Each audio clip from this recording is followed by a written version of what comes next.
Ωραία, λοιπόν. Τελειώνοντας τα διαδικαστικά, λοιπόν, χαίρομαι πολύ που βρίσκομαι εδώ πέρα, σε αυτή τη διαδικτυακή συνάντηση και σε αυτό το πρόγραμμα για το συλλογικό ευζήν, που, από όσο γνωρίζω, προσεγγίζει πολλές πλευρές της γνώσης της ψυχολογίας, που μπορεί να είναι χρήσιμες για τον καθένα μας. Σήμερα θα μιλήσουμε θα αγγίξουμε κάποια θέματα τα οποία αφορούν τις σχέσεις, τις διαπροσωπικές σχέσεις και ιδιαίτερα τις στενές διαπροσωπικές σχέσεις, και θα προσπαθήσουμε να δούμε μερικά ευρήματα της ψυχολογίας γύρω από κάποιες πλευρές των διαπροσωπικών σχέσεων, το πώς αυτές έχουν εξελιχθεί και πώς με την επίδραση του διαδικτύου είναι σήμερα διαφορετικές, καθώς και ποιοι παράγοντες μπορούν να μας βοηθήσουν να έχουμε καλύτερες σχέσεις, και οι παράγοντες αυτοί αφορούν την ψυχική ανθεκτικότητα που έχει ο καθένας μας και πώς μέσα από τις σχέσεις αυτές μπορεί αυτή την ψυχική ανθεκτικότητα να την αυξήσει, και κάποιες σκέψεις, ιδέες ή προτροπές για το τι μπορεί να κάνει κανείς όντως για να δοκιμάσει και στον ίδιο και για να δοκιμάσει και στη δική του οικογένεια, στο δικό του σχολείο, στο δικό του ευρύτερο κύκλο, κάποιους τρόπους για να βελτιώσει την επικοινωνία και τις σχέσεις με τους άλλους. Να πω ότι είμαι ψυχολόγος, είμαι κλινική ψυχολόγος και ψυχοθεραπεύτρια. Είμαι συνεργάτης του ΕΠΙΨΗ, του Ερευνητικού Πανεπιστημιακού Ινστιτούτου Ψυχικής Υγείας, Νευροεπιστημών και Ιατρικής Ακρίβειας, Κώστας Στεφανής, και ιδρυτής της ΆΜΚΕ Ψυχοεκπαίδευση, που η ψυχοεκπαίδευση είναι μία μέθοδος συμπυγνωσιακή συμπεριφορική για όσους είναι του χώρου και γνωρίζουν έτσι τις θεραπευτικές μεθόδους. Τις ψυχοθεραπευτικές είναι μία μέθοδος ψυχοθεραπείας η οποία βοηθάει πολύ και συμβάλλει πολύ στη βελτίωση της επικοινωνίας και της επίλυσης προβλήματος και των σχέσεων μέσα στις οικογένειες. Και είμαι και πρόεδρος του ελληνικού κλάδου της WOPR, και αυτό το λέω γιατί θεωρώ ότι αυτή είναι μια πολύ τιμητική θέση. Η WOPR είναι μια επιστημονική διεθνής εταιρεία από το Παγκόσμιο Οργανισμό Υγείας, η οποία αυτή η εταιρεία έχει σαν στόχο να βοηθήσει την ψυχοκοινωνική αποκατάσταση των ανθρώπων, δηλαδή να βοηθήσει όσους έχουν κάποιο χρόνιο πρόβλημα να μπορέσουν να ζήσουν καλύτερα στην κοινότητα και να οδεύσουν πιο γρήγορα και πιο αποτελεσματικά προς την ανάρρωση, και κάνει διάφορες επιστημονικές δράσεις στην κατεύθυνση αυτή. Πάμε λοιπόν στο σημερινό μας θέμα και να ξεκινήσω ρωτώντας σας, χωρίς βέβαια να σας βλέπω, όπως θα ήταν ίσως πιο διαδραστικό, αλλά θα σας ρωτήσω παρόλα αυτά, θα σας ζητήσω να ρωτήσετε τα άτομα γύρω σας τι είναι το πιο σημαντικό για αυτούς στη ζωή. Τι είναι για σας το πιο σημαντικό στη ζωή. Όταν κάνουμε αυτή την ερώτηση, πολλές φορές η απάντηση που παίρνουμε σχεδόν σε όλους τους ανθρώπους είναι ότι είναι οι δικοί τους άνθρωποι, ότι είναι οι σύντροφοί τους, τα παιδιά τους, οι γονείς τους, οι φίλοι τους, ο κύκλος τους. Πάρα πολλά χρόνια έρευνας μας δείχνουν πόσο σημαντικές λοιπόν είναι οι στενές σχέσεις. Το να έχουμε τουλάχιστον ένα άτομο πολύ κοντινό μας είναι πάρα πολύ καθοριστικό και είναι πάρα πολύ σημαντικό για εμάς, γιατί συνδέεται με την ψυχική μας υγεία. Αντί για εισαγωγή, διάλεξα ένα πολύ παλιό βιβλίο, ένα βιβλίο του 1930, στις αρχές της ψυχοθεραπείας λοιπόν, που είναι από το Φρόιντ το βιβλίο αυτό, και μέσα σε αυτό το βιβλίο μιλάει για τη δυσφορία στον πολιτισμό, και μέσα σε αυτό το βιβλίο μας αναφέρει 3 κύριες πηγές δυσφορίας του ανθρώπου μέσα στον πολιτισμό, δηλαδή μέσα στην κοινωνία, που οι πηγές αυτές σχετίζονται όλοι με τη ζωή και το θάνατο. Μέσα σε αυτές τις πηγές λοιπόν μας λέει ότι οι άνθρωποι δυσφορούν κυρίως για 3 κατηγορίες προβλημάτων. Η πρώτη κατηγορία είναι το εξωτερικό περιβάλλον, και όταν λέμε εξωτερικό περιβάλλον εννοούμε όλα αυτά τα γεγονότα, όλες αυτές τις φυσικές καταστροφές οι οποίες μπορεί να συμβούν γύρω μας και οι οποίες αλλάζουν τη ζωή μας. Πλημμύρες που είχαμε στη Θεσσαλία, ο πόλεμος αυτός τη στιγμή στο Ισραήλ και διάφορα άλλα γεγονότα λοιπόν, τέτοιες ταχύτητας, τα οποία απειλούν τη ζωή των ανθρώπων και μάλιστα απειλούν τη ζωή πολλών ανθρώπων μαζί. Οι άνθρωποι λοιπόν έχουμε δει ότι ανησυχούν για αυτά τα γεγονότα, κάποιες φορές μπορεί να αναστατώνονται, να αγχώνονται για αυτά. Αυτό όμως στη συντριπτική πλειοψηφία δεν έχει διάρκεια. Μετά από λίγο καιρό το ξεχνάνε, το αφήνουν πίσω τους ή το θυμώνται χωρίς αυτή την ένταση και αυτό έχει σαν αποτέλεσμα να μην ανησυχούν τόσο πολύ γι' αυτό. Ο δεύτερος λόγος, ο οποίος προκαλεί δυσφορία, δύσκολα δηλαδή συναισθήματα και δυσάρεστα, είναι η φθορά του σώματος. Το ότι μεγαλώνουμε, το ότι γερνάμε, οι ασθένειες, όλα αυτά τα πράγματα είναι πράγματα τα οποία ανησυχούν πολλούς ανθρώπους, ανησυχούν όλους μας, κάποιους περισσότερο και σε κάποιες περιπτώσεις που έχουμε έτσι κάποιες αγχώδεις διαταραχές ή κάποιες νευρωτικές διαταραχές ακόμη περισσότερο, αλλά σε γενικές γραμμές η πλειοψηφία των ανθρώπων μπορεί να κοιμηθεί με αυτό. Μπορεί να το αφήσει στην άκρη, να το ξεχάσει και να συνεχίσει να φτιάχνει τη ζωή της. Ο τρίτος λόγος, λέει το βιβλίο αυτό, που δυσκολευόμαστε και που δυσφορούμε και που αποτελεί μια πηγή δυστυχίας, είναι οι σχέσεις μας, είναι οι σχέσεις με τους άλλους ανθρώπους. Είναι η πηγή αυτή δυστυχίας που δημιουργεί τον περισσότερο πόνο σε σχέση με τις άλλες πηγές. Παρότι είναι η μόνη από την οποία δεν πεθαίνει κανείς. Είναι η μόνη που δεν απειλεί τη ζωή αυτή καθ' αυτή. Απειλεί όμως την ψυχική μας υγεία και την ποιότητα της ζωής. Αυτό το βλέπουμε και στις συνεδρίες ψυχοθεραπείας. Αφιερώνουμε πολύ περισσότερο χρόνο στις συνεδρίες ψυχοθεραπείας για να μιλήσουμε για θέματα τα οποία αφορούν σχέσεις. Το βλέπουμε και στο ενδιαφέρον που έχει ο κόσμος και ειδικά μετά την πανδημία για την ψυχολογία, την ψυχοθεραπεία, για την ψυχική υγεία. Όλοι θέλουν να μάθουν, θέλουν να μάθουν περισσότερα. Και εσείς που είστε εδώ, θέλετε να μάθετε περισσότερα γι' αυτό και αυτό είναι πάρα πολύ ωραίο. Μας δείχνει όμως ταυτόχρονα και πόσο σημαντικό είναι το σχετίζεστε με τους άλλους και πόσο σημαντική είναι αυτή η γνώση που μας βοηθάει να γνωρίσουμε τον εαυτό μας και γνωρίζοντας τον εαυτό μας να πλησιάσουμε και τους άλλους διαφορετικά και πιο αποτελεσματικά. Πρόσφατα μιλούσα με μια κυρία την οποία παρακολουθώ ψυχοθεραπευτικά και της μίλησα για αυτό το webinar και της λέω αν σας ενδιαφέρει αυτό είναι το link, μπορείτε να μπείτε, να γραφτείτε και να ακούσετε έτσι για τις σχέσεις. Είναι μια κυρία η οποία έρχεται για τις σχέσεις του ζευγαριού έτσι, στις ψυχοθεραπείες και αυτά και όταν της το είπα αυτό μου λέει ξέρω πάρα πολλά εγώ για τις σχέσεις. Λέω δηλαδή κάθε εβδομάδα μου λέει ακούω ή διαβάζω διάφορα πράγματα από πολλούς ψυχολόγους που έχουν να κάνουν με τις σχέσεις.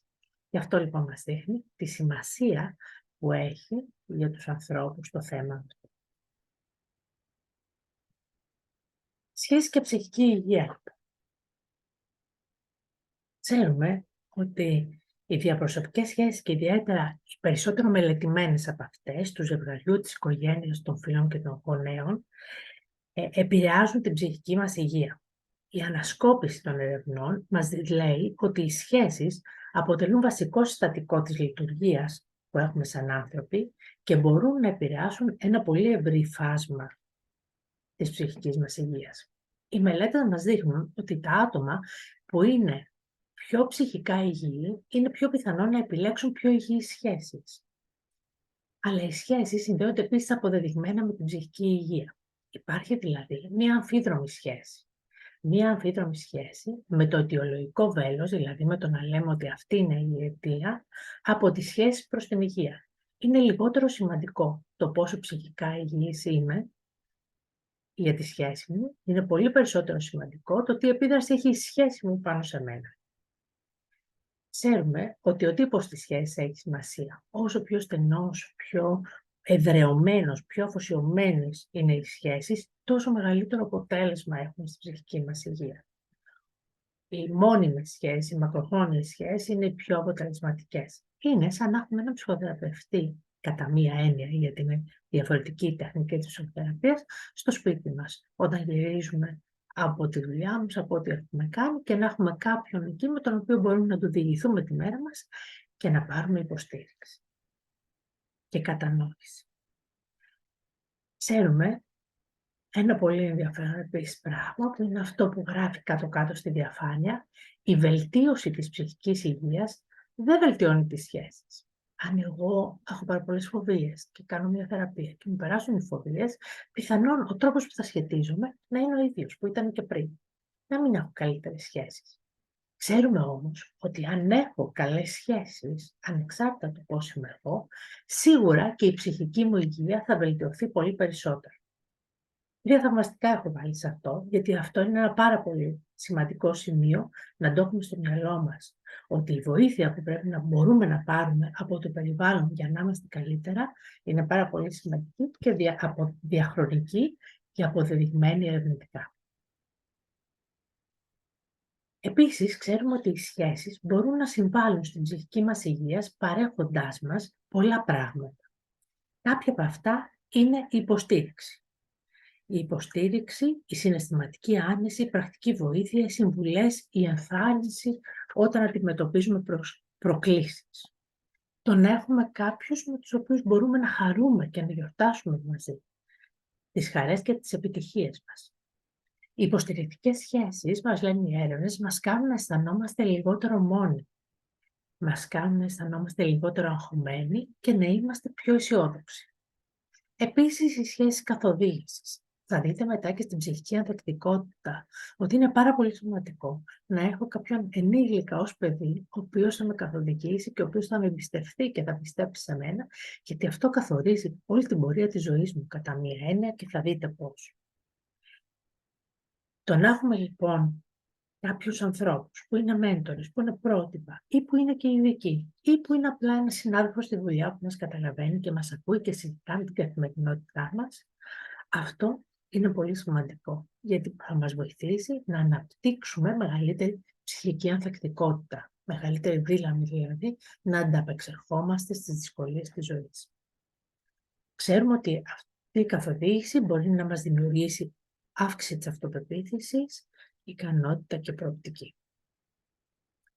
Και να μας βοηθήσει να καταλάβουμε και να διαβάσουμε τα πράγματα στο μέτρο τους. Επίσης, αποδοχή. Είναι τύχη να έχεις στη ζωή σου ανθρώπους οι οποίοι κοντά σου, οι οποίοι σε αποδέχονται όπως είσαι, χωρίς κρίση ή κριτική. Και αυτό μας βοηθάει να σταθούμε καλύτερα.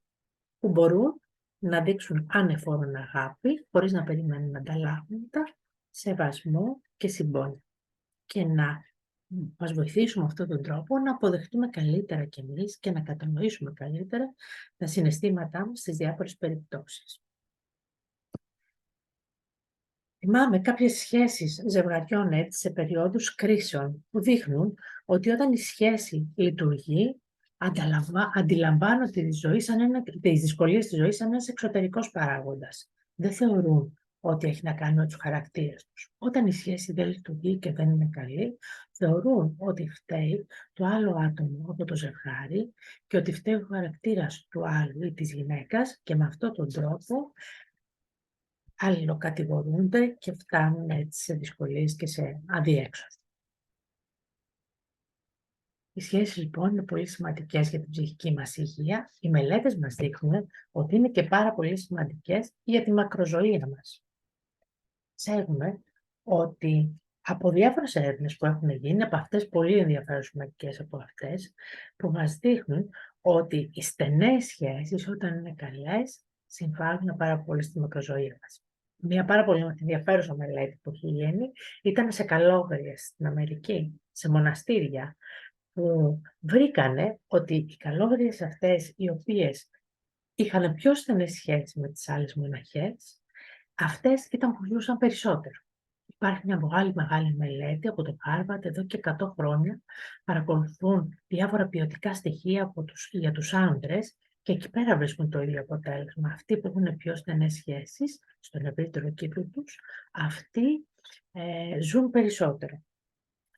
Ξέρουμε ότι αυτό ισχύει λίγο πολύ σε όλο το δυτικό κόσμο, ο οποίος έχει μελετηθεί εκτενώς γύρω από αυτό. Μια διαφορά βρίσκουμε σε μια χώρα, μια συνήθιστη διαφορά, για τις άλλους τομείς δεν βρίσκουμε διαφορές.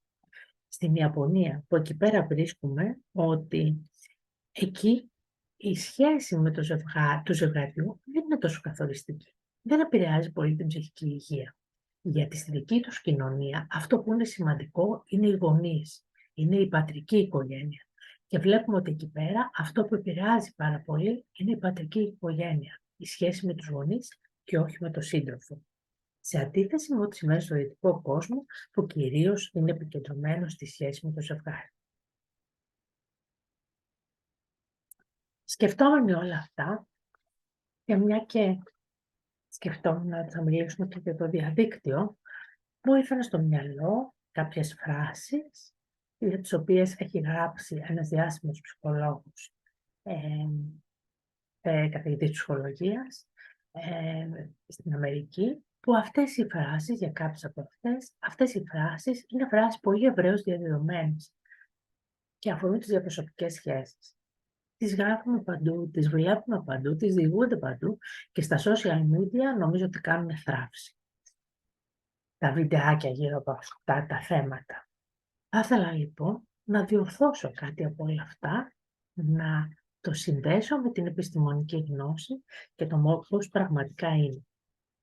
Ξέρουμε λοιπόν ότι υπάρχουν μερικές φράσεις, μία από αυτές είναι «Ό,τι δεν σε σκοτώνει σε κάνει πιο δυνατό». Πιστεύετε ότι ισχύει πραγματικά αυτό? Πρόκειται για μία λανθασμένη πεποίθηση ότι ένα σύστημα γίνεται πιο δυνατό όταν πιεστεί πολύ. Αυτό όμως δεν είναι ακριβώς έτσι. Φανταστείτε ένα ποτήρι γυάλινο που το πιέζετε πάρα πολύ. Τι θα γίνει πιέζοντας το ποτήρι το γυάλινο πάρα πολύ? Φανταστείτε ένα ποτήρι πλαστικό. Θα αντέξει λίγο περισσότερο μέχρι να καταστραφεί. Φανταστείτε λοιπόν πολλών ειδών υλικά τα οποία είναι εύθραυστα και τα οποία θα καταστραφούν εάν τα πιέσουμε πάρα πολύ. Ταυτόχρονα όμως υπάρχουν και μερικά άλλα υλικά που χρειάζονται λίγη πίεση για να λειτουργήσουν καλύτερα. Για παράδειγμα, τα οστά μας χρειάζονται άσκηση. Οι μυς μας χρειάζονται εξάσκηση. Ένα διαστημόπλαιο που πάει στον Άρη χρειάζεται μία πίεση ατμοσφαιρική. Συστήματα όπως οι τράπεζες χρειάζονται επίσης μία πίεση για να μπορούν να λειτουργούν. Σκεφτείτε το σε σχέση με τις οικογενειακές σας σχέσεις. Αυτό δεν σημαίνει ότι δεν πρέπει να εκτιθόμαστε στην πίεση και το στρες. Πρέπει όμως να εκτιθόμαστε σε μία μικρή ποσότητα, να προφυλασσόμαστε από το πολύ στρες, γιατί το πολύ είναι αυτό το οποίο θα μας δυσκολέψει και το οποίο δεν θα μας βοηθήσει να είμαστε ψυχικά υγιείς. Καμιά φορά φτάνουμε στην άλλη άκρη. Βλέπω γονείς πολλές φορές σε θεραπείες, οι οποίοι προσπαθούν να προστατεύσουν τα παιδιά τους και γίνονται υπερπροστατευτικοί. Προσπαθούν, για παράδειγμα, να προστατεύσουν τα παιδιά τους από καταστάσεις που μπορούν να τους προκαλέσουν δυσαρέσκεια, στεναχώρια, αποκλεισμό, θυμό, να αδικηθούν σε ένα παιχνίδι στο σχολείο, σε ένα μάθημα, αποτυχίες. Μπαίνουν μπροστά για να τους βοηθήσουν, να τους σώσουν από όλες αυτές τις καταστάσεις. Αυτό είναι μία μέθοδος που δεν είναι καλή, γιατί τελικά τα παιδιά αυτά ζουν σε ένα αποστηρωμένο περιβάλλον. Δεν εκτίθονται σε αυτή τη λίγη πίεση που είναι χρήσιμη για να εξελιχθούμε σαν άνθρωποι και να αποκτήσουμε δυνάμεις και να πατήσουμε στα πόδια μας. Και έτσι, κατά αυτό τον λόγο, δεν μπορούν να αναπτύξουν εφόδια για να αντιμετωπίσουν τη ζωή. Θυμηθείτε, στον κορονοϊό, η απομόνωση, η απόλυτη προστασία έκανε κανένα μας ψυχικά πιο ανθεκτικό? Ούτε κατά διάρκεια. Δεν μας έκανε πιο δυνατούς ούτε μας, ούτε το ανασωπητικό μας σύστημα. Ο άνθρωπος χρειάζεται λίγο άγχος. Είναι χρήσιμο το λίγο άγχος, αλλά όχι πολύ. Μία άλλη παρανόηση που πολλές φορές βλέπουμε είναι το να εμπιστεύεσαι πάντα το συναίσθημά σου. Αυτό το αίσθηκτο που λέμε είναι να εμπιστεύουμε το συναίσθημά μου όταν γνωρίζω κάποιον. Οι άνθρωποι έχουν την τάση να κάνουν μια ανάγνωση των σχέσεων, όχι σύμφωνα με το πώς είναι αντικειμενικά, αλλά με το πώς νιώθουν. Αυτό είναι σημαντικό, γιατί δρούν και αποφασίζουν σύμφωνα με αυτή την εκτίμηση που κάνουν. Και μερικές φορές η εκτίμηση αυτή μπορεί να είναι σωστή. Όμως, και ξέρουμε ότι στην ψυχοθεραπεία δουλεύουμε με αυτή την εκτίμηση, δουλεύουμε με το πώς ο καθένας βιώνει τα πράγματα και πάνω πώς τα ερμηνεύει και δρά σύμφωνα με αυτά. Άρα αυτό είναι το υλικό μας. Δεν πάμε ποτέ να ελέγξουμε εάν όταν κάποιος έρθει και μας λέει γνώρισα ένα πανέμορφο κορίτσι, να δούμε ήταν όντως πανέμορφο το κορίτσι ή οτιδήποτε άλλο, ας πούμε, ότι έγινε ένας καυγάς στο σπίτι που ήταν πάρα πολύ μεγάλος και οι φωνές ήταν τρομερές. Πάμε να ελέγξουμε, ήταν όντως τρομερές φωνές ή έτσι τις ένιωσε? Το συναίσθημα λοιπόν είναι σημαντικό. Όμως ξέρουμε ότι το συναίσθημα αφενός είναι προσωρινό και αφετέρου ξέρουμε ότι πολλές φορές αλλάζει το συναίσθημά μας. γνωρίζουμε κάποιους ανθρώπους. Υπάρχει, ας πούμε, μια πολύ ωραία έρευνα που είχα διαβάσει που ήταν στο μετρό. Έλεγε ότι αν κάνεις κάθε μέρα την ίδια διαδρομή για να πας κάπου σε μια συγκεκριμένη ώρα και συναντάς στο μετρό, στο βαγόνι του μετρό, τους ίδιους ανθρώπους, με τον καιρό οι άνθρωποι αυτοί, ή στο δρόμο για να πας, για παράδειγμα, στη γειτονιά τους ίδιους ανθρώπους, που δεν τους ξέρεις όμως, με τον καιρό οι άνθρωποι αυτοί θα σου φαίνονται όλο και πιο συμπαθητικοί. Και κάποια στιγμή μπορεί και να πιάσει κουβέντα μαζί τους. Γιατί η εξοικείωση αυτή, η συνήθεια με τους άλλους, τους κάνει να φαίνονται πιο συμπαθητικοί. Κάνουν τα ελαττώματά τους να φαίνονται πιο ασήμαντα. Και έτσι διευκολύνουν το να τους πλησιάσουν. Αυτό είναι, για παράδειγμα, ένα από τα πάρα πολλά παραδείγματα που έχουμε, γιατί αυτό το να εμπιστεύεσαι στο συναισθημά σου δεν είναι μια σίγουρη διαδρομή για να βαθίσει κανείς. Χρειάζεται να το επανελέγει. Ένα άλλο που ακούω πάρα πολύ συχνά, βγάλε από τη ζωή σου τους τοξικούς ανθρώπους. Δεν θα έχω πια τοξικούς ανθρώπους, δεν θα ασχολούμαι με αυτούς, δεν θα τους επιτρέπω, δεν θα τους μιλάω και διάφορα τέτοια πράγματα. Αυτό είναι ένας μύθος. Δεν υπάρχουν τοξικοί άνθρωποι. Επιστημονικά, σε καμία περίπτωση. Αυτό το οποίο υπάρχει όμως είναι σχέσεις που δεν είναι καλές. Είναι σχέσεις που δεν λειτουργούν καλά, που θα έλεγε κανείς ότι είναι τοξικές, χωρίς να είναι όμως ακριβής ο όρος αυτός, γιατί έχουν πάρα πολύ επιθετικότητα μέσα, επίκριση, συγκρούσεις, απόρριψη, ανταγωνισμό, υπεροστασία, αρνητικά συναισθήματα. Έτσι λοιπόν, οι σχέσεις αυτές είναι που χρειάζονται διόρθωση και όχι να απομακρύνουμε ανθρώπους από τη ζωή μας, αλλά να διορθώνουμε τις σχέσεις μαζί τους, στο βαθμό που αυτό πάντα είναι δυνατό και υπάρχει πρόθεση και από τον άλλο. Ένα άλλο στοιχείο είναι το άσπρο μαύρο, το να βλέπουμε τα πράγματα σαν καλά και κακά. Τα πράγματα δεν είναι καλά και κακά. Τα πράγματα είναι πιο σύνθετα. Πρέπει να σταματήσουμε να σκεφτόμαστε έτσι για να μπορούμε να ενσωματώνουμε τη διαφορετικότητα στη σκέψη αλλά και στην ύπαρξη και να έχουμε έναν πιο συμπεριληπτικό κόσμο. Και τέλος, μια άλλη θέση, η οποία είναι πολύ συχνή, αλλά όχι σωστή, είναι ένας μύθος για τις διαπροσωπικές σχέσεις, είναι ότι πάντα φταίνε οι άλλοι. Ένας καθηγητής ψυχολογίας σε μια συζήτηση μου έλεγε ότι πιστεύει ότι τελικά κατά βάθος όλοι ψάχνουν την αγάπη μέσα από τις διαπροσωπικές σχέσεις, αλλά μέσα και από τα επιτεύγματά τους. Προσπαθούμε συχνά να κερδίσουμε την αναγνώριση των άλλων. Και αυτό μας κάνει να απολαμβάνουμε την ευθύνη που μας αναλογεί.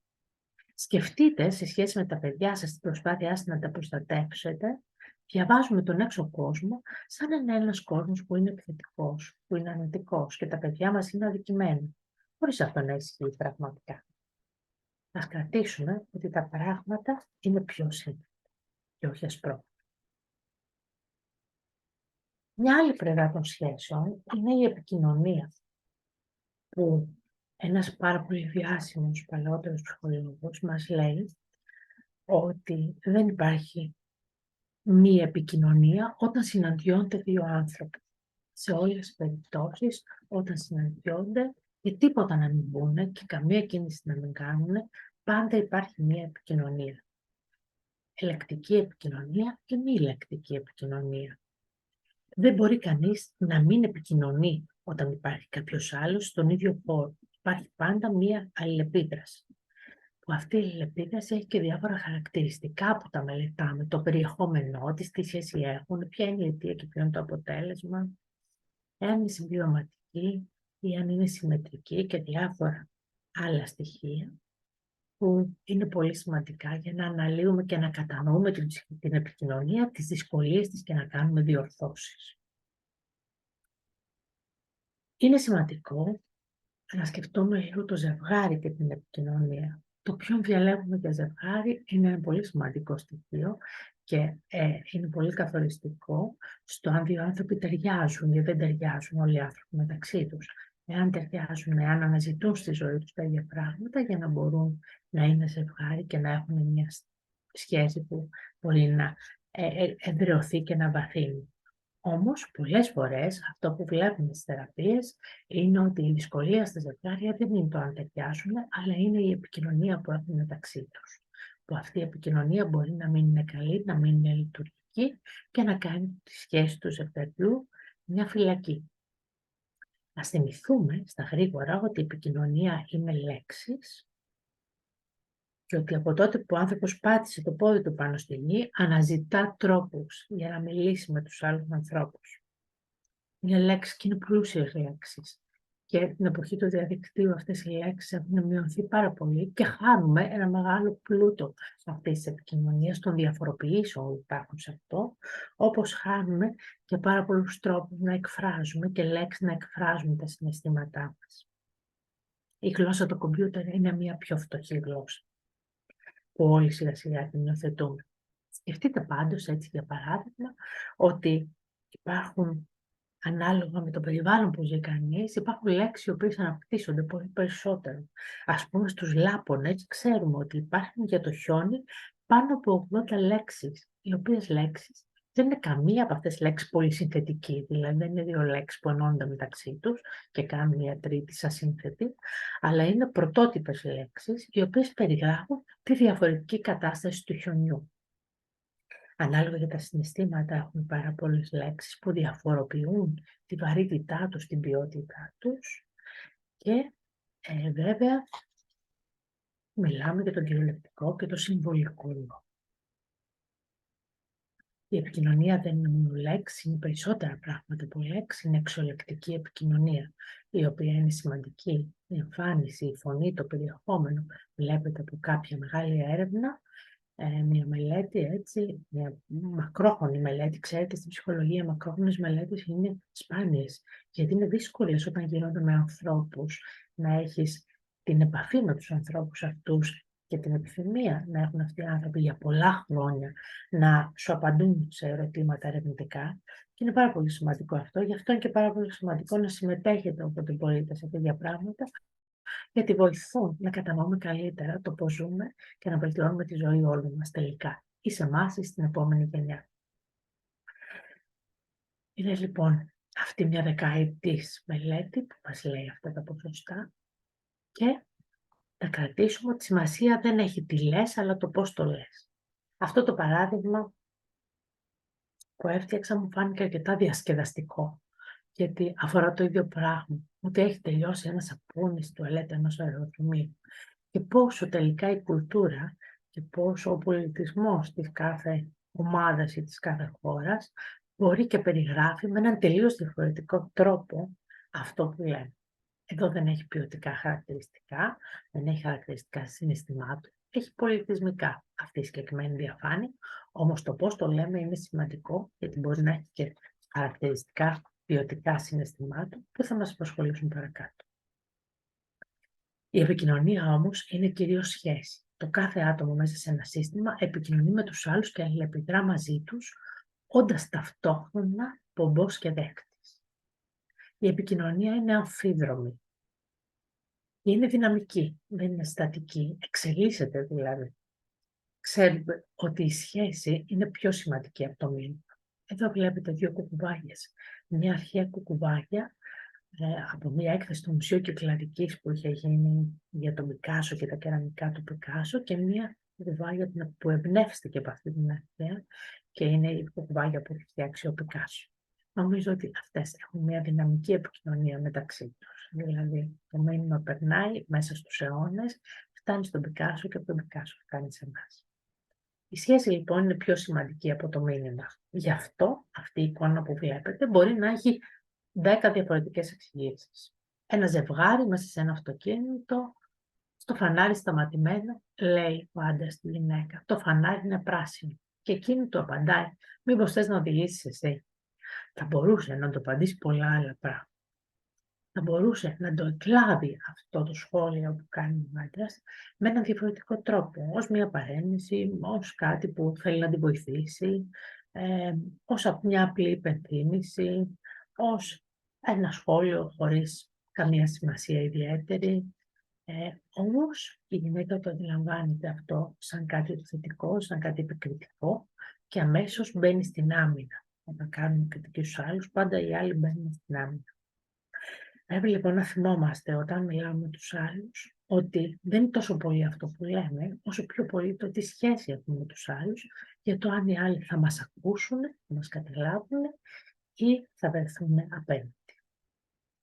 Και βέβαια η επικοινωνία έχει πολλά εμπόδια, που κυρίως τα εμπόδια αυτά κάνουν το δρόμο δύσκολο εξαιτίας των διαταραχών της σχέσης πολλές φορές. Αν πιστεύω, ας πούμε, ότι ο σύντροφός μου δεν ενδιαφέρεται για μένα. Ή αν πιστεύω ότι αυτός άρχισε μια παρεξήγηση. Ή αν δεν συμφωνώ καθόλου με αυτό που ακούω, αν πιστεύω ότι τα ξέρω όλα. Ή αν δεν αισθάνομαι άβολα εκείνη τη στιγμή της επικοινωνίας για διάφορους άλλους λόγους. Έτσι λοιπόν, αυτά τα εμπόδια της επικοινωνίας είναι πράγματα τα οποία μπορεί κανείς στην ψυχοθεραπεία να τα διορθώσει και μπορεί να αποκαταστήσει μια καλή επικοινωνία και αυτό είναι πολύ σημαντικό. Αν βάλουμε τώρα και τη διάσταση των social media, των μέσων κοινωνικής δικτύωσης, μέσα στη σχέση, τη στενή, τη διαπροσωπική και την επικοινωνία, υπάρχουν πάρα πολλά πράγματα να σκεφτούμε γι' αυτό και πάρα πολλά πράγματα που ξέρουμε από μελέτες γύρω από αυτό το θέμα. Θα σταχυολογήσω κάποια λίγα από αυτά και θα πω ότι οι άνθρωποι λατρεύουν τα κοινωνικά δίκτυα. Αυτή δεν είναι μια επιστημονική θέση. Η λέξη λατρεύω δεν τη χρησιμοποιούμε ποτέ στην επιστήμη. Οι άνθρωποι λατρεύουν τα κινητά τηλέφωνα. Σκεφτείτε πόσα smartphone έχουμε στην Ελλάδα. Νομίζω πολλές φορές περισσότερα από όσοι άνθρωποι είμαστε. Έχετε ακούσει τη διαφήμιση που έχει στο ραδιόφωνο αυτή την εποχή, που είναι ένας κύριος Παπαδόπουλος που είναι σε ένα αεροδρόμιο και τον ψάχνουν για να μπει στο αεροπλάνο και φωνάζουν και μαγάρουν το αεροδρομίο. Κύριε Παπαδόπουλο, θα αφήσετε το κινητό σας τηλέφωνο για να μπείτε στο αεροπλάνο. Ξέρουμε λοιπόν ότι είναι ταυτόχρονα ένα είδος ανάγκη στο κινητό τηλέφωνο για επικοινωνία, γιατί οι άνθρωποι λοιπόν ότι έχουν ανάγκη για επικοινωνία διαρκώς. Είναι όμως και στοιχείο που αφορά και πιο σύνθετη επικοινωνία. Σκεφτείτε πόσο σημαντικό είναι ότι ο μεταναστευτικός πληθυσμός, οι πρόσφυγες, το μόνο πράγμα το οποίο έχουν μαζί τους, εκτός από τα πόψια τους, είναι ένα κινητό τηλέφωνο που τους βοηθάει να επικοινωνούν με τους άλλους. Τα ωφέλη είναι αυτονόητα. Δεν χρειάζεται να αναφερθώ σε αυτά. Μειώνεται η απόσταση, η κοινωνικοποίηση, η ενημέρωση. Μπορεί κανείς να μάθει πράγματα μέσα από τα social media, να έχει τη δυνατότητα να εκφράσει δημόσια τη γνώμη και τις πεποιθήσεις του. Όμως θυμηθείτε, σας έχει τύχει να σταματήσει κάποια στιγμή να λειτουργεί το κινητό σας τηλέφωνο ή να διακοπεί το διαδίκτυο στο σπίτι σας λόγω κάποιας βλάβης. Σχεδόν πανικοποιηθήκατε. Έχει διαπιστωθεί ότι σε χώρες που για πολιτικούς λόγους οι άνθρωποι εμποδίζονται να μπουν στα κοινωνικά δίκτυα, ότι φτιάχνουν ψεύτικα προφίλ και προσπαθούν να μπουν από άλλα προφίλ στα κοινωνικά δίκτυα, ψεύτικες ηλεκτρονικές διευθύνσεις, ώστε σαν κάτοικοι άλλων χωρών, για να μπορούν να συνεχίσουν να βρίσκονται μέσα στα κοινωνικά δίκτυα. Χρησιμοποιούνται λοιπόν για πολλούς λόγους τα κοινωνικά δίκτυα. Ξέρουμε ότι κυρίως αφορούν τις φιλικές μας σχέσεις. Κυρίως αναπτύσσονται γύρω από αυτό. Ότι η face-to-face, η πρόσωπο με πρόσωπο επικοινωνία, ήταν πάντα ένα σημαντικό συστατικό της φιλίας. Με το διαδίκτυο, αυτή η πρόσωπο κατά πρόσωπο επικοινωνία έχει μειωθεί πάρα πολύ. Όμως, έχουμε αποκτήσει ένα πολύ ευρύτερο αριθμό ανθρώπων με τους οποίους έχουμε κάποια επαφή, κάποια επικοινωνία. Μία μελέτη που ζητούσε να αξιολογήσει κανείς, να ιεραρχήσει κανείς τους φίλους του διαδικτύου, έδειξε ότι το 10% αυτών που θεωρούσε κανείς στενούς φίλους μέσα στα social media ήταν άτομα που δεν είχε γνωρίσει ποτέ στη ζωή του. Φανταστείτε. Συνήθως, οι άνθρωποι έχουμε ένα κύκλο από γνωστούς, από ανθρώπους, 100-200 άτομα. Και από αυτούς πάρα πολύ λίγοι είναι στενοί μας φίλοι. Μέσα από τα social, το Facebook, το Instagram, το TikTok, μπορούμε να έχουμε χιλιάδες άτομα στο ευρύτερο κύκλο των φίλων, των λεγόμενων φίλων σε εισαγωγικά, κάτι που αλλάζει τελικά την αντίληψή μας για τη φιλία. Τι ακριβώς θα πει φιλία όταν είμαστε στα social media. Ενώ η φιλική σχέση στο παρελθόν απαιτούσε πολύ χρόνο και κόπο για να διατηρηθεί Τώρα η επένδυση του χρόνου που κάνουμε είναι πάρα πολύ μικρή. Δεν χρειάζεται να έχουμε διαθεσιμότητα, φροντίδα για να είμαστε με τα social media και να αυξάνουμε τον αριθμό των ανθρώπων με τους οποίους είμαστε σε μία σύνδεση. Επίσης, τα κοινωνικά δίκτυα και οι φιλίες μέσω των κοινωνικών δικτύων αλλάζουν τα όρια. Ιδιαίτερα στη διαζώση επικοινωνίας επιλέγουμε τι θα πούμε σε ποιον. Δεν τα λέμε όλα σε όλους. Διαλέγουμε με ποιο θα συζητήσουμε τα προσωπικά μας, με ποιο θα συζητήσουμε πολιτικά, με ποιο θα συζητήσουμε για το δήμαρχο που ψηφίσαμε προχτές, με ποιο θα συζητήσουμε για τα διάφορα γεγονότα. Εδώ όμως γίνεται κάτι διαφορετικό στα social media. Εδώ τοποθετούμαστε για ένα από αυτά τα θέματα και τοποθετούμαστε μέσω των social, δημόσια, σε όλο αυτόν τον αριθμό των ατόμων, οι οποίοι είναι στους φίλους μας. Μερικές φορές και στους ακόλουθους, σε αυτούς που ακολουθούν ένα προφίλ. Εκτιθόμαστε λοιπόν στη θέση μας αυτή και τότε ο κάθε ένας από αυτούς τους ανθρώπους αισθάνεται ότι έχει το δικαίωμα να μπει και να σχολιάσει και να απαντήσει και να τοποθετηθεί. Και έτσι πολλές φορές βλέπουμε μέσα στα social να υπάρχουν εκρήξεις, επίκρισης, επιθετικότητας, αγένειας, άσχημων τρόπων διατύπωσης, προσβολών. Και μερικές φορές αυτό να φτάνει μέχρι και το σημείο να μπλοκάρει τα άτομα, δηλαδή να αποφεύγει κανείς, να μην επιτρέπει πλέον να συνεχίζει κάποια σχέση με τα άτομα αυτά και να διακόπτουν.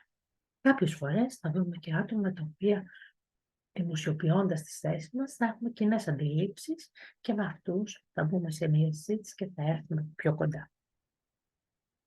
Ένα άλλο χαρακτηριστικό στα social media είναι ότι διευκολύνουν την πρώτη γνωριμία. Όταν κάποιος είναι λιγότερο κοινωνικός, είναι ένας εύκολος τρόπος γνωριμιών. Μπορεί να μην συναντηθούν ποτέ, το έχετε σκεφτεί αυτό. Αλλά παρόλα αυτά μπορούν να μπουν σε μια μερική σχέση, σε μια διαδικτυακή σχέση με τον άλλον άνθρωπο και να υπάρχουν πράγματα τα οποία μπορούν να μοιραστούν μεταξύ τους. Τις ζωές των άλλων στο διαδίκτυο. Τι είδαν, με τι ασχολήθηκαν. Και να έχουν έτσι κάποια επαφή. Αν αυτή η γνωριμία εξελιχθεί σε μια γνωριμία διαζώσης, τότε μπορεί πραγματικά μέσα από αυτό να δημιουργηθεί μια φιλία. Έχουν μια χρησιμότητα τα κοινωνικά δίκτυα, παρόλες αυτές τις δυσκολίες που έχουν, γιατί έρχονται στην προσπάθεια του ανθρώπου να απαντήσει στη μοναξιά. Η μοναξιά είναι σύγχρονη επιδημία. Φανταστείτε ότι έχει φτιαχτεί βαχική υπουργείο μοναξιά στην Αγγλία και πρόσφατα στην Ισπανία για να αντιμετωπίσουν την επιδημία αυτή. Είναι μια συνθήκη, μια συναισθηματική κατάσταση που παλιότερα τη συνδέαμε με τους ηλικιωμένους και στην Ελλάδα ιδιαίτερα ενοχοποιείται κανείς όταν είναι μόνος ή μοναχικός. Γιατί η μοναξιά συνδέεται εσφαλμένα με προσωπική αποτυχία. Δεν κατάφερες να έχεις σχέσεις, γι' αυτό είσαι μόνος. Και δυστυχώς ενώνεται πολλές φορές με το στίγμα, το κοινωνικό στίγμα νόσων ψυχικής υγείας. Η μοναξία είναι ένα βαθιά υποκειμενικό συναίσθημα, δεν είναι καθόλου αντικειμενικό. Γι' αυτό πολλές φορές μπορούμε να αισθανόμαστε μοναξιά και όταν είμαστε μαζί με άλλους ανθρώπους ή ανάμεσα σε άλλους ανθρώπους. Και βέβαια είναι πολύ δυσάρεστο. Τα social media κάνουν όλα αυτά που είπαμε πριν. Βοηθούν να επικοινωνήσουμε με ανθρώπους σε απόσταση, διαφορετικούς. Μερικές φορές να διευκολυνθούμε σε γνωριμίες με άλλους ανθρώπους, να μπούμε σε κοινωνικά δίκτυα, να μπούμε σε ομάδες με κοινά ενδιαφέροντα, να επικοινωνήσουμε με ανθρώπους, να μοιραστούμε πράγματα. Μπορούν να μας κάνουν να αισθανόμαστε καλά μερικές φορές. Σκεφτείτε, όταν έρχονται στα γενέθλιά σας, χρόνια πολλά. Μερικές φορές για γενέθλιά μου έρχονται στα social media, χρόνια πολλά. Κάποιο έχει ένα θαυμαστικό, κάποιο έχει 2 θαυμαστικά, κάποιο έχει 3 θαυμαστικά, κάποιο έχει 4 θαυμαστικά. Πόσο διαφορετικά είναι με τα διαφορετικά στα θαυμαστικά αυτό. Ενώ στην πραγματικότητα δεν έχουμε μοιραστεί πάρα πολλά. Αλλά και η γλώσσα ακόμα έχει συμβολοποιηθεί. Ο αριθμός των θαυμαστικών προσπαθεί να δείξει με έναν τρόπο κάποιο συναίσθημα διαφορετικό, που αυτό σε κάνει και αισθάνεσαι καλά. Αλλά όσο χρόνια πολλά με θαυμαστικά και αν σας στείλουν, δεν θα αισθανθείτε πιο ευτυχισμένοι. Δεν θα αισθανθείτε λιγότερη μοναξιά. Αυτό λένε οι έρευνες. Θα αισθανθείτε καλά, θα αισθανθείτε ότι ήταν ευγενικό, θα σας κάνει να νιώσετε ωραία, όμως η μοναξιά δεν αλλάζει με αυτό. Δεν μπορεί να αλλάξει μέσα από τα social media. Χρειάζεται στενές διαπροσωπικές σχέσεις. Και το διαδίκτυο στις στενές διαπροσωπικές σχέσεις βάζει και μερικές προκλήσεις. Όπως κάποιες που ακούω πολλές φορές στη συνεδρίες. Προκλήσεις και διλήμματα. Όπως για παράδειγμα, μπορώ να είμαι φίλος με την πρώην ή τον πρώην μου στο διαδίκτυο. Μπορεί να βλέπει ο σύντροφός μου ιδιωτικά τα μηνύματά μου. Μπορεί να έχει τον κωδικό του κινητού. Πόσα πράγματα από τη σχέση μου μπορώ να δημοσιοποιώ online. Μπορώ να βάζω φωτογραφίες μου με το μικρό μου μαγιό πάνω στο διαδίκτυο. Πολλών λοιπόν ειδών προκλήσεις μας βάζει. Όμως σε σχέση με τη μοναξιά, είναι ένας μύθος ότι μπορεί να την καλύπτει. Ειδικά για τις σχέσεις των ζευγαριών, τις ρομαντικές σχέσεις, όπως τις αναφέρουμε στη βιβλιογραφία.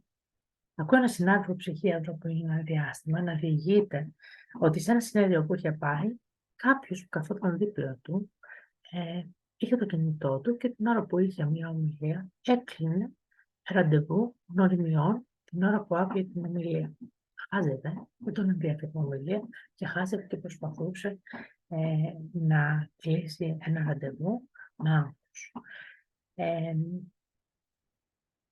Αυτό μας δείχνει, είναι μια εικόνα αυτή που μας δείχνει ότι μερικές φορές όλη αυτή η προσπάθεια να μπει κανείς σε σχέσεις ρομαντικές ή ερωτικές μέσα από το διαδίκτυο μπορεί να έχει πάρα πολύ άγχος. Μπορεί να γίνει σε κατάλληλες στιγμές και ώρες και με κατάλληλους τρόπους.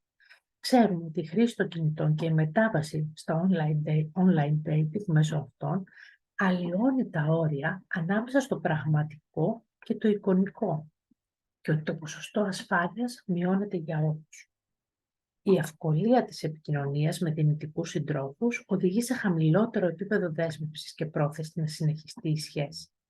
Στον πραγματικό κόσμο, όταν γνωρίζουμε κάποιον ή κάποια, αμφιβάλλουμε αν είναι κατάλληλος, το σκεφτόμαστε, παρατηρούμε τη συμπεριφορά της, συζητάμε με τους φίλους μας. Στον ψηφιακό κόσμο, ο αριθμός των δυνητικά κατάλληλων είναι απεριόριστος. Γι' αυτό σχετίζεται κανείς ψηφιακά χωρίς εξηγήσεις. Διακόπτει όποτε θέλει την επικοινωνία. Εξαφανίζεται, γίνεται φάντασμα, όπως λέμε. Δεν χρειάζεται να τελειώσει τη σχέση, δεν χρειάζεται να πάρει ευθέως μία θέση. Μπορεί να εμφανίζεται ή να εξαφανίζεται με απόλυτη ευκολία. Αυτή η ευκολία, αυτό το απεριόριστο και το πρόβλημα της συνέχισης αυτής της ηλεκτρονικής σχέσης έχει βρεθεί ότι τελικά οι έρευνες δείχνουν ότι οδηγούν σε ένα αίσθημα μοναξιάς, μιας μοναξιάς απειλητικής για την ίδια την κοινωνία.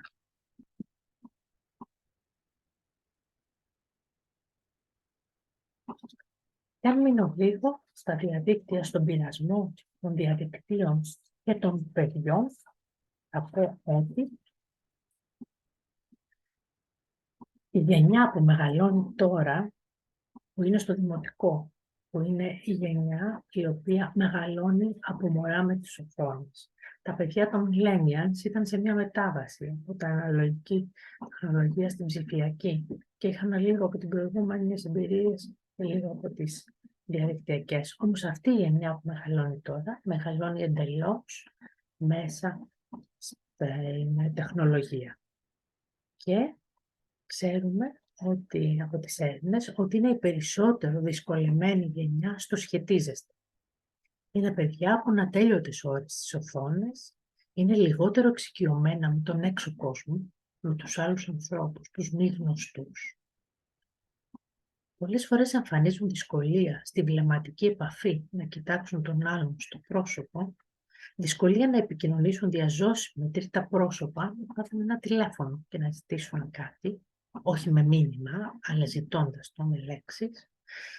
έχουν υψηλότερη εξάρτηση από τους γονείς τους και τεράστια αγωνία για την εικόνα τους, για το σώμα τους, για τον εαυτό τους.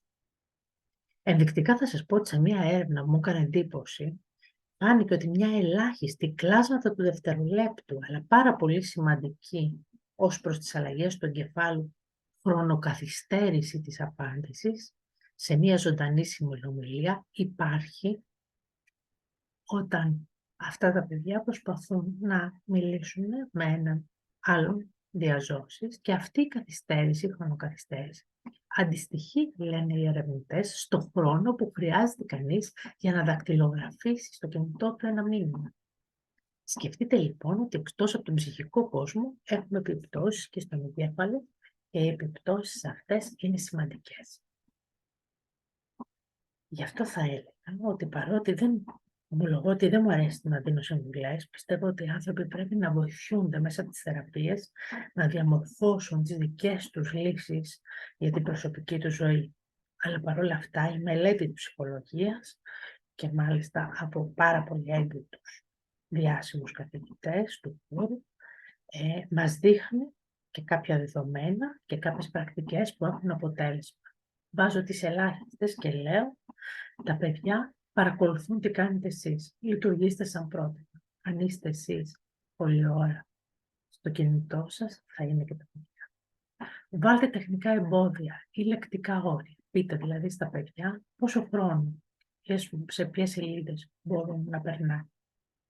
Κρατήστε τα όρια αυτά. Μην βάζετε ποτέ όρια παραπάνω από αυτά που μπορείτε να κρατήσετε. Συζητήστε τακτικά με τα παιδιά σας τι είδαν στο διαδίκτυο και μέσα από αυτές τις κουβέντες προσπαθήστε να τα βοηθήσετε να κατανοήσετε τι σκέφτονται, τι κατανοούν και να διορθώσετε. Και τέλος, εξασφαλίστε ότι τα παιδιά δεν θα έχουν πρόσβαση στο κινητό τους σε ώρες που θα πρέπει να κοιμούνται ή να κάνουν κάποια άλλη δραστηριότητα. Γιατί ξέρουμε ότι αυτό είναι πολύ σημαντικό και για την ανάπτυξη του εγκεφάλου και των σχετικών μονών. Θα προσπεράσω ένα κομμάτι που ήθελα ακόμα λίγο να αναπτυχθώ, γιατί νομίζω ότι ο χρόνος δεν μας παίρνει, και θα πάω στο να μιλήσουμε στο πώς πλάθουμε καλύτερες διαπροσωπικές σχέσεις. Και λέω πλάθουμε σαν τα πύληνα που συνεχίζουν να έχουμε στην οθόνη μας και θα πω τα εξής. Πρώτον, με το να έχουμε ατομική ευθύνη. Να σκεφτούμε τι μπορώ να ελέγξω εγώ. Να σκεφτούμε ποια είναι τα πράγματα που εξαρτώνται από εμένα και πώς μπορώ στη σχέση μου να τα διορθώσω αυτά, να τα βελτιώσω, να τα αλλάξω.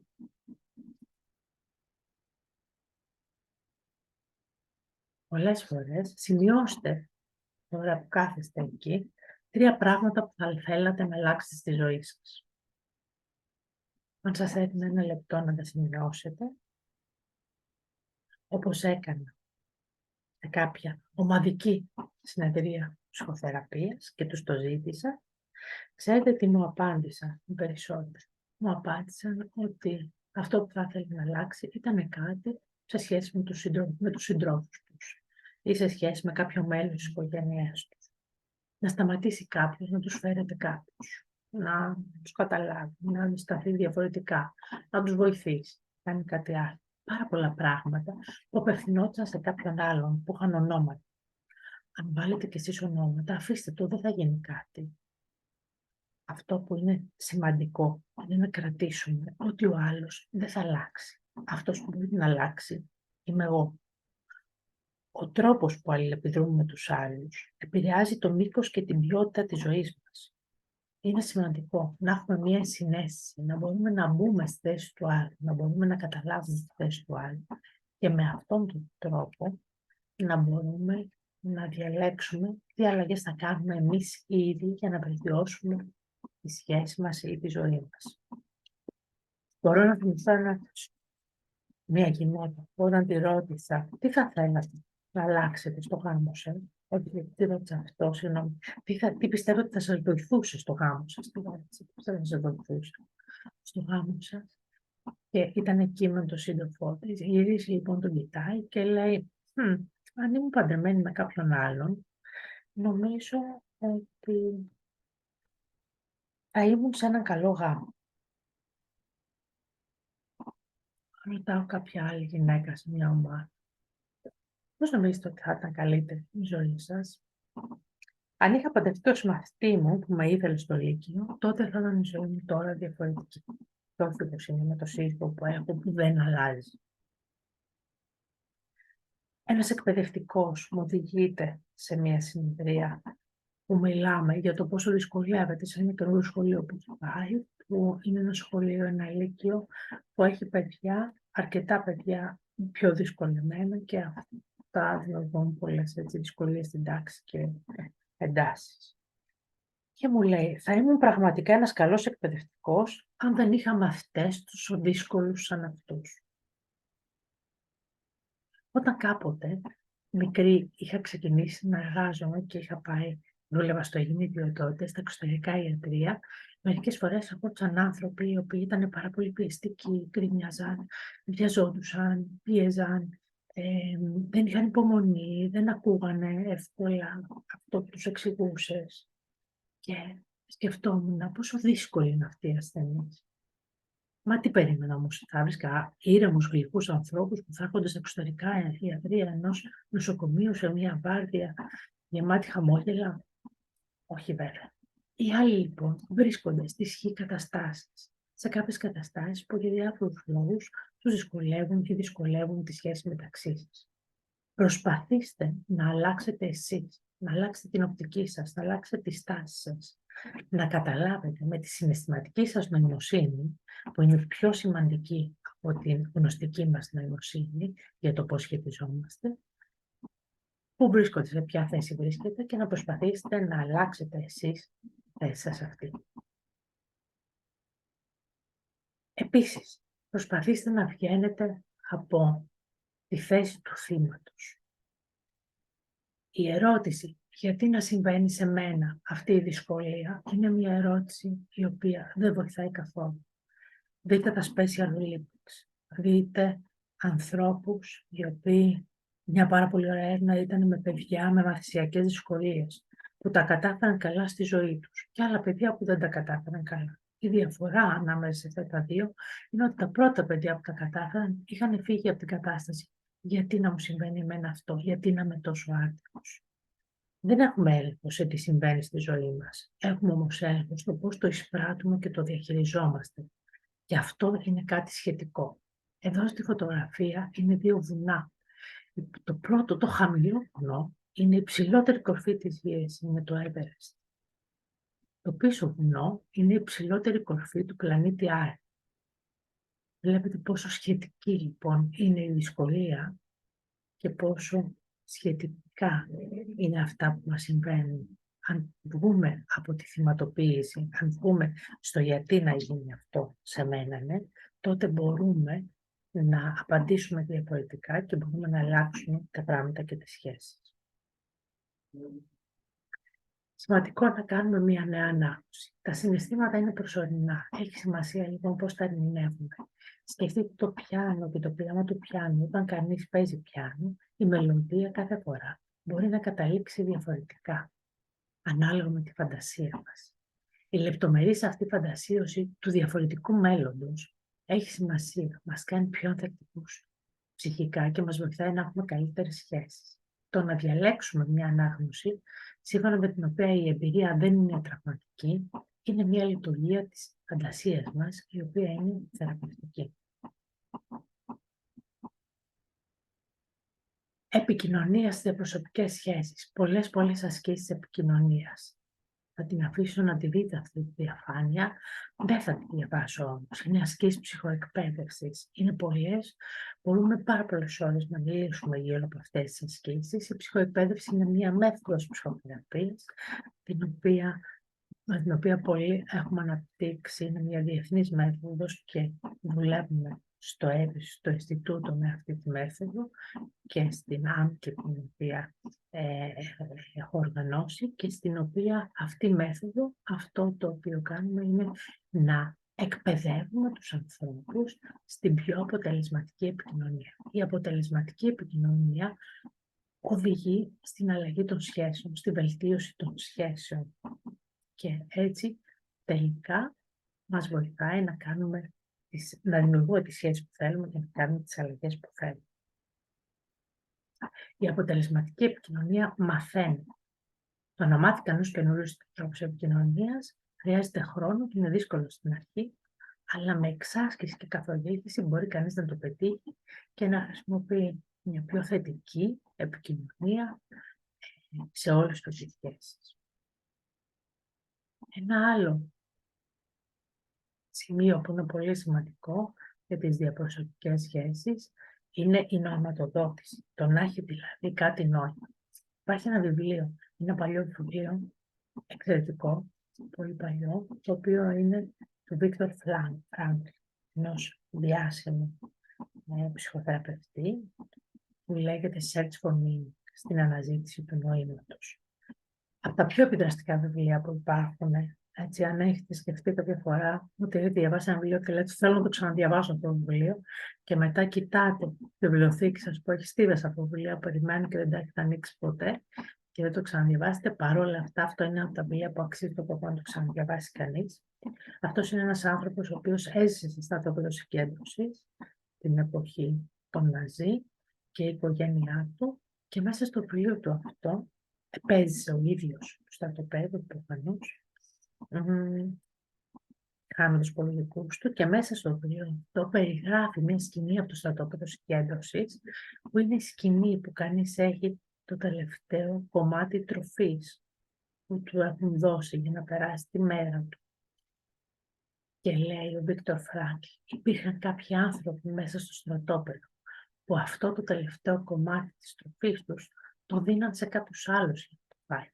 Αυτοί οι άνθρωποι είναι οι άνθρωποι που είναι ψυχικά ανθεκτικοί, δηλαδή ψυχικά δυνατοί, χαρισματικά ψυχικά, και που μπορούν να δώσουν νόημα στην πράξη τους, ακόμα και στην κόλαση. Μπορούν ακόμα και εκεί να αποφασίσουν τι θα κάνουν. Διαλέγουμε λοιπόν τη στάση μας σε οποιαδήποτε συνθήκη βρεθούμε, ανεξαιρέτως, ακόμα και στις ακραίες συνθήκες. Δεν αντιδρούμε όλοι με τον ίδιο τρόπο. Ο άνθρωπος έχει μια ελευθερία να διαλέξει τη στάση του. Αυτό είναι πάρα πολύ σημαντικό, είναι πάρα πολύ ουσιαστικό για το νόημα της ζωής μας. Μας κινητοποιεί για να ζήσουμε τη ζωή μας καλύτερα και με στόχους, και προσπαθήστε έτσι να το συγκρατήσετε και να το αξιοποιήσετε όσο μπορείτε. Το δικαίωμα στο λάθος είναι επίσης ένα στοιχείο το οποίο είναι σημαντικό στις σχέσεις. Μπορούμε να κάνουμε λάθη με τον εαυτό μας ή προς τους άλλους και να μαθαίνουμε από αυτά τα λάθη. Ένα άλλο στοιχείο που είναι στις σχέσεις πάρα πολύ σημαντικό είναι η αποφυγή των συγκρούσεων. Καμιά φορά μου αρέσει να λέω στις θεραπείες ότι η αγάπη είναι σαν ένα μεγάλο κέικ. Κάθε καυγάς που γίνεται κόβεις ένα μικρό κομματάκι από το κέικ.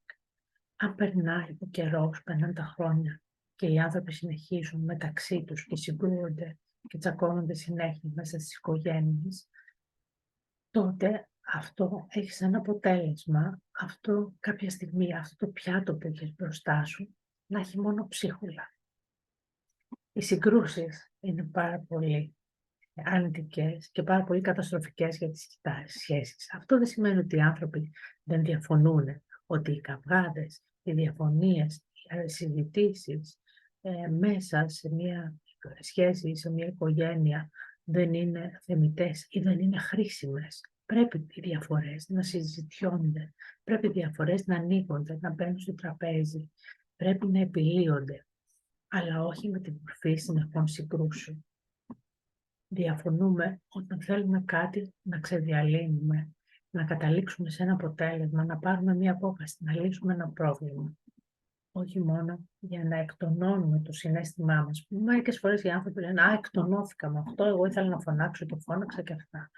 Και ότι αυτό τους έκανε καλό. Ίσως να αισθάνονται εκείνη τη στιγμή ότι τους ανακούφισε στη μία, όμως στην πραγματικότητα, στις σχέσεις του Δεν είναι κάτι. Και το να επιλύουμε τα προβλήματά μας. Το να μην αφήνουμε τις διαφωνίες που έχουμε σε μία σχέση να σέρνονται μέσα στον χρόνο, να παραμένουν άλυτες. Αλλά να κάνουμε ό,τι χρειάζεται, να ακολουθούμε διάφορες μεθόδους, μπορεί κανείς να μάθει διάφορες μεθόδους, να εκπαιδευτεί σε αυτό, για το πώς επιλύουμε προβλήματα μέσα σε μια οικογένεια, μέσα σε ένα ζευγάρι, μέσα σε μια ευρύτερη ομάδα και με αυτόν τον τρόπο να αφήνουμε το βάρος που κουβαλάμε από τα προβλήματα αυτά. Και τέλος, να έχουμε ελπίδα και αισιοδοξία. Γιατί δημιουργώντας την πιθανότητα ενός διαφορετικού αποτελέσματος στο μυαλό μας, ενός πιο θετικού, ανοίγουμε το δρόμο για να βρούμε τους τρόπους, για να πάρουμε τις αποφάσεις, να κάνουμε τις επιλογές και να διαλέξουμε και αυτούς που θα μας βοηθήσουν για να πετύχουμε μια καλύτερη σχέση και ένα καλύτερο αποτέλεσμα.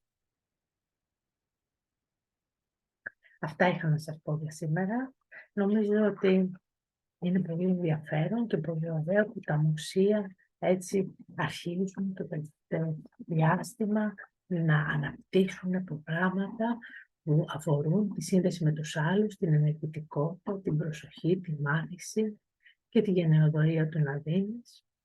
Και πρόσφατα και την πολιτιστική συνταγογράφηση που αξιοποιεί αποδεδειγμένα τη θεραπευτική λειτουργία που έχει τέχνη στην ψυχική υγεία και μας οδηγεί στους δρόμους των μουσείων. Είχα αρκετά πράγματα να σας πω ακόμα σχετικά με την ψυχική ανθεκτικότητα, είχα σχεδιάσει, αλλά νομίζω ότι για σήμερα οι κάποιες πρώτες σκέψεις, ο χρόνος γέμισε με αυτές και μπορούμε ίσως τώρα να δούμε αν υπάρχει κάποια ερώτηση, κυρία Γεωστρατήτη. Από μένα ευχαριστώ. Για να δούμε αν υπάρχει κάποια ερώτηση.